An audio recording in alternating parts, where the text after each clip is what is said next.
श्री राम जय जय राम। श्री राम जय जय राम। श्री राम जय जय राम। श्री राम जय जय राम। श्री राम जय जय राम। श्री राम जय जय राम। सच्चिदानंद भगवान की जय। सत्य सनातन धर्म की जय। सतगुरुदेव भगवान की जय।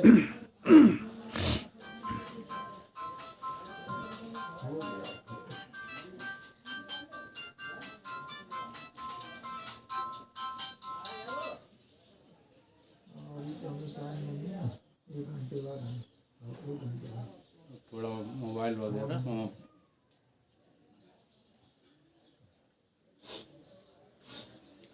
हमारे पास दो मैं रहती हैं सदैव। एक मैं जो है जिसको मैं समझ चुका हूं कि मैं ब्रह्म हूं। ये जो मैं रहती है मैं ब्रह्म हूं, ये लगती नहीं है मुझे कि मैं ब्रह्म हूं। किसी को लगता है कि मैं ब्रह्म हूं? ये लगती नहीं है। और दूसरी मैं जो है वो प्रपंच की है, वो मैं है ही नहीं। अब जो मैं जो है नहीं, वही मैं लगती है कि मैं हूं। समझना, कोशिश करना समझने की।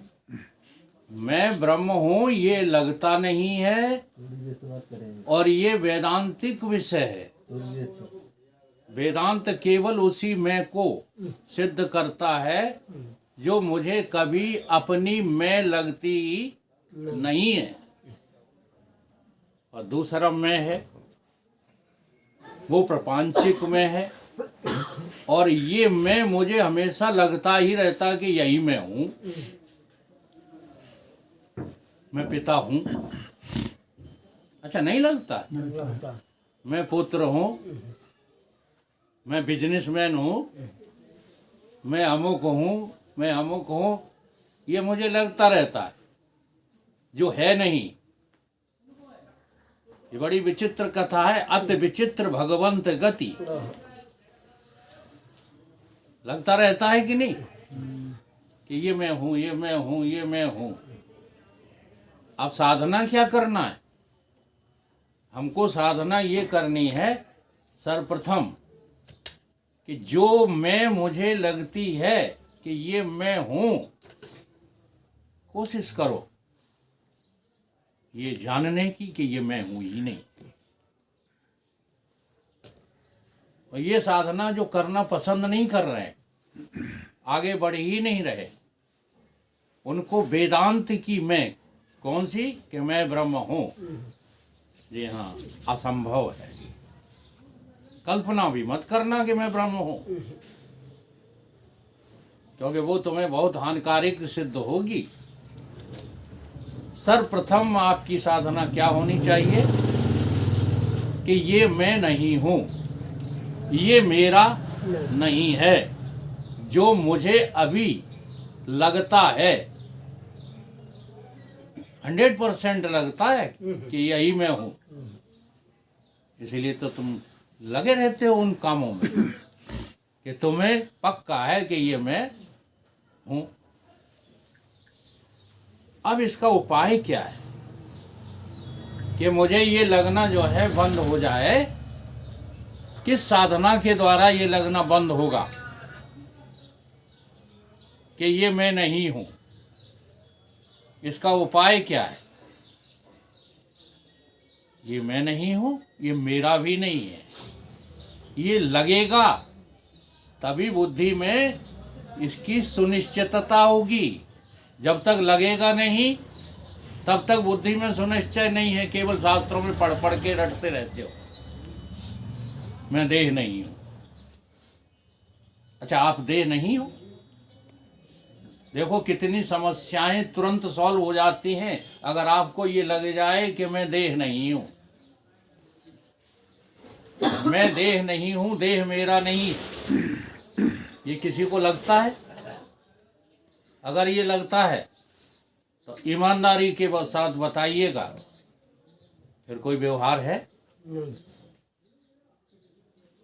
अगर मैं देह नहीं हूं, देह मेरा नहीं, ऐसा मुझे लग जाए, मैं लगने की बात कर रहा हूं, याद हो जाए नहीं, बोलने लगूं नहीं, लग जाए कि मैं देह नहीं हूं, मेरा देह नहीं है, तो बताओ कौन सा व्यवहार करोगे? अब कौन सा व्यवहार करने को रह गया?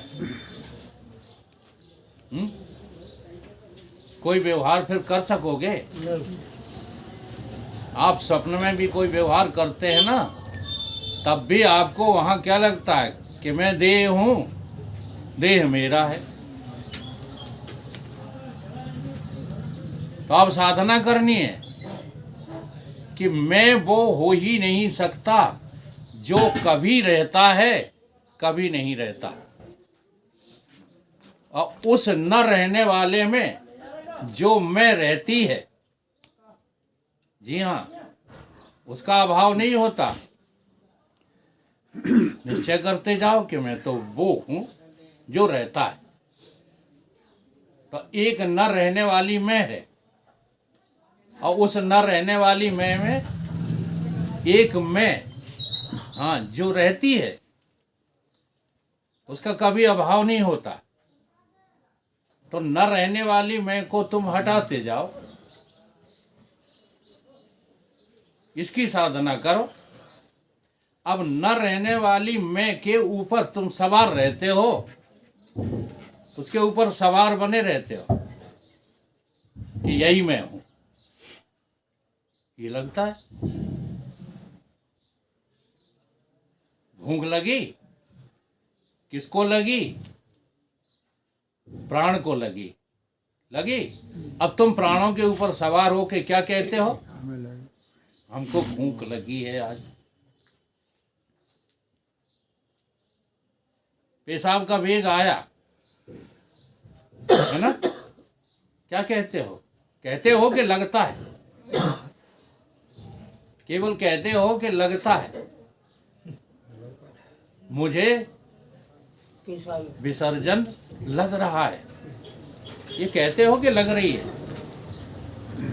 अच्छा, मुझे ही लग रही है। उस समय आपका ये निर्णय सही है कि पेशाब मुझे नहीं लगती, भूख मुझे नहीं लगती, ऐसा तुमको लगता है? अब इसका ही तो अभ्यास करना है, इसी की साधना करनी है कि जो मैं रहती है कभी और कभी नहीं रहती। अच्छा, भूख सदा लगी रहती है? नींद सदा लगी रहती है? जागृत अवस्था सदा रहती है? जो सदा नहीं रहती वो तुम हो, या तुम वो हो जो सदा नहीं रहती? कौन हो तुम? तो एक न रहने वाला है जो कभी रहता है, कभी नहीं रहता, और एक जो है मैं वो है जो उस न रहने वाले के अभाव में भी रहती। तुम्हें कौन सी मैं सत्य लग रही है? इसकी साधना करो, तो ये तुम्हारे जितने भी झंझट हैं ये सब छूट जाएंगे। नहीं छूट रहे, सच्ची साधना नहीं कर रहे। खुशी नहीं होती इसमें आपको कि न रहने वाला हमसे छूट जाए, दुखी होने लगते हो। ये देह न रहने वाला है क्या रहने वाला है? हैं? जरा देखना, दूसरे का देह खत्म हो गया, अपना देह अभी बना है। तुम वहां कंडोलेंस में जाते हो? जाते हो? हाँ, क्यों जाते हो वहां? तुम कहते हो कि हम उन्हें सांत्वना देने जाते। नहीं, गहरा चिंतन है तुम खुशी मनाने जाते हो कि वो तो मर गया, मैं तो अभी हूं। महसूस करके देखो, तुम्हें उसके मरने का दुख नहीं है, तुम्हें उस चाहे वो अपना खास क्यों ना मरा हो, तुम्हें उसके मरने की खुशी है कि अभी मैं तो हूं। बस यही प्रसंग युधिष्ठिर और यक्ष का है कि सब मर रहे हैं, लेकिन कोई ये नहीं समझता कि ये भी मर जाएगा या मरा ही है। उस काल में इसको तुम मरा हुआ देखते हो? नहीं देखते। कभी कभी जो है जलघटा में जब डेड बॉडी जल रही होती है तो हम वहाँ प्रश्न खड़ा कर देते हैं। भारत की माता जी जल रही थी, तब भी एक व्यक्ति से मैंने प्रश्न कर दिया, और वो बड़ा जो है बहस करने वाला, तर्क करने वाला आदमी, उसे केवल यही प्रश्न कर दिया कौन जल रहा है, तो उसे जवाब नहीं आ पाया। और तर्क इतने कर रहा था, ये ऐसा है वो वैसा है, तुम ब्रह्म ज्ञान छांटते हो, और जाने क्या क्या बक रहा था। मैंने कहा ये सब बातें छोड़ो, तुम हमको ये बता दो ये जल कौन रहा है। कि भारत की अम्मा जल रही है। हमने कहा बस इसी बुद्धि के बल पर तुम ब्रह्म ज्ञान से की चर्चा कर रहे हो। किसी को लगता है कि वहां जलने वाला कोई और नहीं, मेरा ही देह है। क्षितिजल पावक गगन समीरा, पंच तत्व वह, और यह वह अधम शरीर जो जल रहा है, और ये पावन शरीर है, ये भी उतना ही अधम है जितना वो है। इसलिए साधना ये करो कि जिसके ऊपर तुम सवार हो ना, ये सवारी छोड़ दो। ये न रहने वाली सवारी है। बहुत बढ़िया दृष्टांत है। एक व्यक्ति घोड़ा खरीद कर के लाया और रात्रि हो गई, विश्राम करना था, तो उस घोड़े के गर्दन में रस्सी बांध करके और एक रस्सी का खूंट उसने अपने पैर में बांध लिया और सो गया। अब चोर बड़े चालाक होते हैं, रात को चोर चोरी करने आया तो उसको जो है घोड़े को छोड़ करके और ले गया, और ये पड़े सोते ही रहे। सुबह जगे तो गए द्वारका की दुकान पर पेड़े ले आए, और महान खुश, बड़ी प्रसन्नता। लोगों ने कहा तुम्हारा तो घोड़ा छूट गया, चोरी चला गया, तुम प्रसाद बांटते फिर रहे हो। किस खुशी में? कहीं इसी खुशी में। कि किस खुशी में?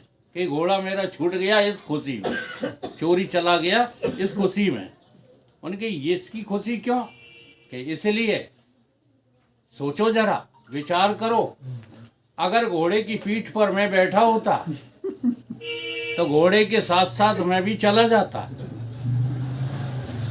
घोड़े के साथ साथ चला जाता कि नहीं चला जाता? तो मैं बच गया, मैं बच गया, इस बात की खुशी। अब देखो समाज में तो उसे बुद्धू कहेंगे, समाज में उसको क्या कहेंगे? बुद्धू कहेंगे। लेकिन कितना बड़ा बुद्धिमान है कि जिस सवारी पर, जिस साधन पर तुम बैठे हो, वो साधन छोड़ दो। उस साधन के छूटने से हम सिद्ध तो बचेंगे, साधन चला जाएगा। हम क्या कर रहे हैं? हम साधन को ही मैं और मेरा समझ बैठे। ये साधन है, ये तुम्हारे रहने का धाम है,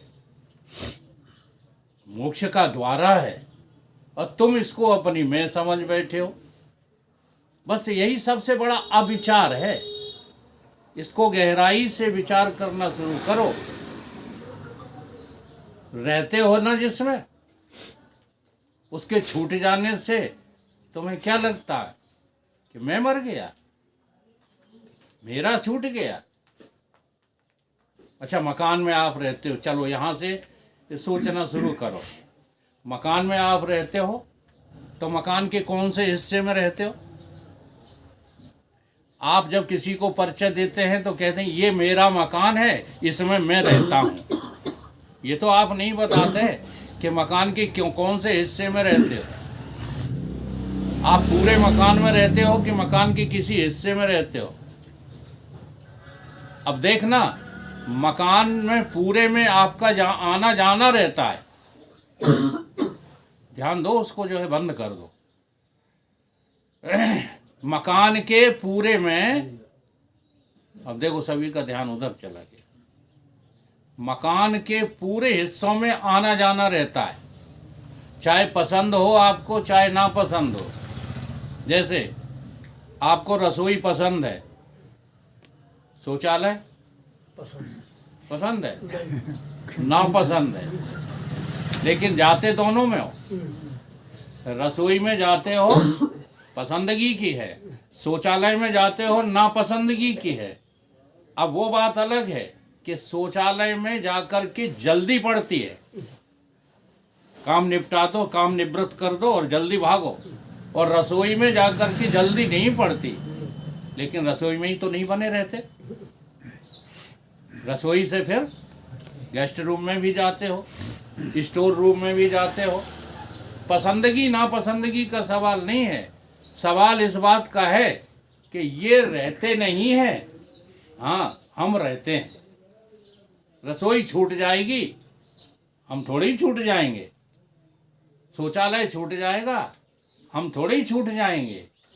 सारा मकान भी छोड़ के आप बाजार चले जाएंगे तो मकान छूट जाएगा कि आप छूट जाएंगे?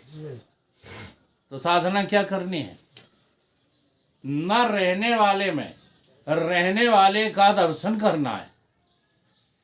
तो रहने वाला क्या क्या नहीं है उसको जो है देखते जाइएगा।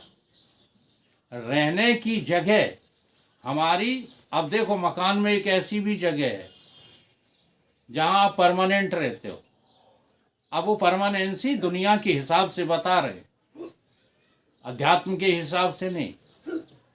रसोई में तुम परमानेंट नहीं रहते, गेस्ट रूम में तुम परमानेंट नहीं रहते, शौचालय में तुम परमानेंट नहीं रहते, और भी तमाम जो है घर के कमरे हैं उनमें परमानेंट नहीं रहते। लेकिन बेडरूम में जब आपको विश्राम की स्थिति लानी है तो कहाँ रहते हो?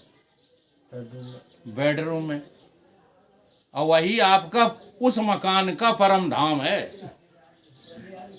ठीक, भगवान ने संकेत दे दिया तुमको, जागृत अवस्था में काम करो, खूब करते रहो, स्वप्न अवस्था में उसी काम का रिपीटेशन करते रहो, कोई मनाही नहीं है।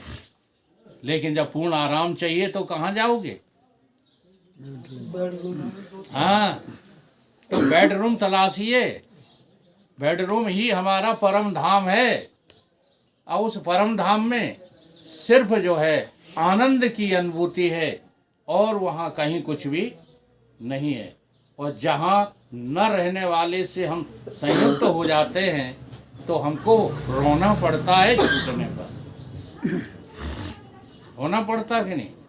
तो रहने वाली न रहने वाली दोनों ही चीज़ों की तुम्हारे पास जो है अक्ल होना चाहिए, अक्ल रूपी चाबी। एक प्रश्न करते हैं आपसे, जेल में भी रहते हैं आप और घर में भी रहते हैं आप, हैं? इन दोनों में रहने में फर्क क्या है? जेल में भी आप रहते हो, रहे हैं, यही वाली जेल नहीं जो तुमको जो है मर्डर करके, चोरी करके, व्यभिचार करके मिले। जेल का मतलब होता है जहां हम अपनी अनिच्छा से रहें, उस जगह का नाम क्या है? जेल। जैसे हमारे पिताजी हमको कान पकड़ के कमरे में बंद कर देते थे, पूरे दिन निकलने नहीं देते थे, तो वो क्या थी मेरे लिए? जेल थी। अब हम आपसे पूछ रहे हैं, अपने घर में और जेल में रहने में क्या फर्क है?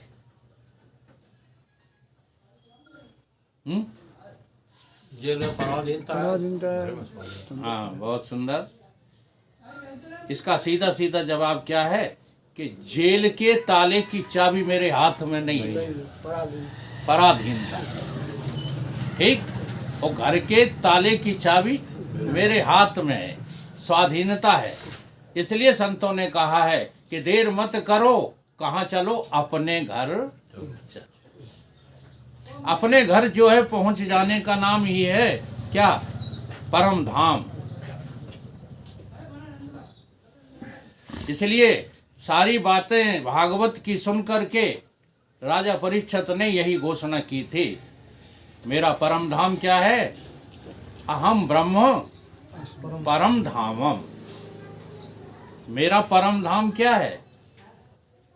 जो सदा रहता है वो धाम ही परम धाम है। जो कभी रहता है कभी नहीं रहता, वो धाम तो हो सकता है, किराए का मकान तो हो सकता है, लेकिन परमानेंट परम धाम वो नहीं है। तो कितनी सरल साधना है और उसको हमने कितना कठिन बना रखा है। अब इसमें क्या है कि जब विवेकपूर्ण वैराग की बात करते हैं तो आप लोगों को बड़ा कठिन दिखाई देता है कि नहीं ये नहीं बनेगी, जबकि वही कष्ट देते हैं तुमको, वही पीड़ा देते हैं तुमको, फिर भी छोड़ते नहीं बनता। कहते ये कैसे छोड़ें, ये तो हमारे हैं। तो साधना में ये हमारे हैं तो बने रहेंगे। देखो हमारे नहीं रहेंगे क्योंकि ना रहने वाले हैं हमारे, या हमारे बने रहे यहां, हम ही नहीं रहेंगे। जिसको मैं अपनी मैं लगी मानता हूं वो बनी रहेगी। तो न रहने वाली मैं से क्या करो? पिंड छुड़ाओ। न रहने वाली तो ये स्थूल शरीर रहने वाला है।